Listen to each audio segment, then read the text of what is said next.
नमस्कार, आप सभी का एक बार फिर से स्वागत है हमारे चैनल भक्ति ज्ञान में। आप सभी को नवरात्र के 9वें दिन की हार्दिक शुभकामनाएं। आशा करती हूँ आप सभी पर माँ सिद्धिदात्री की कृपा हमेशा बनी रहेगी। आइए नवरात्र के 9वें दिन मिलकर सुनते हैं माँ सिद्धिदात्री देवी की कथा। या देवी सर्वभूतेषु माँ सिद्धिदात्री रूपेण संस्थिता, नमस्तस्ये नमस्तस्ये नमस्तस्ये नमो नमः। यानी कि हे माँ सर्वत्र विराजमान और माँ सिद्धिदात्री के रूप में प्रसिद्ध अम्बे, मैं आपको बारंबार प्रणाम करता हूँ। हे माँ मुझे अपनी कृपा का पात्र बनाओ। नवरात्रि में भक्ति से परिपूर्ण 9 दिनों में सबसे आखिरी दिन देवी माँ के सिद्धिदात्री स्वरूप को समर्पित होता है। देवी माँ का यह स्वरूप भक्तों और साधकों को सभी सिद्धियां प्रदान करने के लिए जाना जाता है। आज बात करेंगे देवी सिद्धिदात्री की कथा की और उनका ये सबसे कल्याणकारी स्वरूप कैसा है। कमल पुष्प पर विराजमान माँ सिद्धिदात्री की 4 भुजाएं हैं। उनका वाहन सिंह है। जहाँ माता के दाहिनी तरफ वाले निचले हाथ में गदा और ऊपर वाले हाथ में चक्र है, वहीं बाईं तरफ उनके नीचे वाले हाथ में कमल फूल और ऊपर वाले हाथ में शंख है। साथ ही देवी के सिर पर ऊंचा सा मुकुट है। उनके चेहरे पर एक मंद सी मुस्कान है। इस धरती पर दैत्यों के अत्याचारों को नष्ट करने के लिए और मानव के कल्याण के लिए, धर्म की रक्षा के लिए देवी माँ सिद्धिदात्री के रूप में उत्पन्न हुई थी। ये देवी सर्व सिद्धियां प्रदान करने वाली देवी हैं। उपासक या भक्त इनकी कृपा से हर कठिन कार्य को आसानी से संभव और सिद्ध कर सकते हैं। देवी पुराण के अनुसार भगवान शिव ने इनकी कृपा से ही इन सिद्धियों को प्राप्त किया था और देवी जी की अनुकंपा से ही भगवान शिव का आधा शरीर देवी का हो गया था और इसी कारण शिव जी अर्धनारीश्वर के नाम से प्रसिद्ध हुए थे।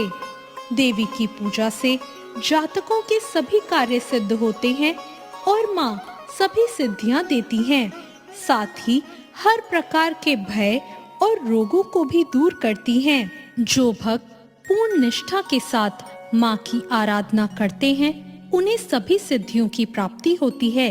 सृष्टि में कुछ भी उनके लिए अगम्य नहीं रह जाता।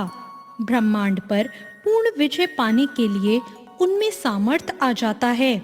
मार्कंडेय पुराण के अनुसार अणिमा, महिमा, गरिमा, लघिमा, प्राप्ति, प्रकाम्य, ईशत्व और वशत्व, ये 8 सिद्धियां होती है। ब्रह्म वैवर्तव्य पुराण के श्री कृष्ण जन्म खंड में ये संख्या 18 बताई गई है।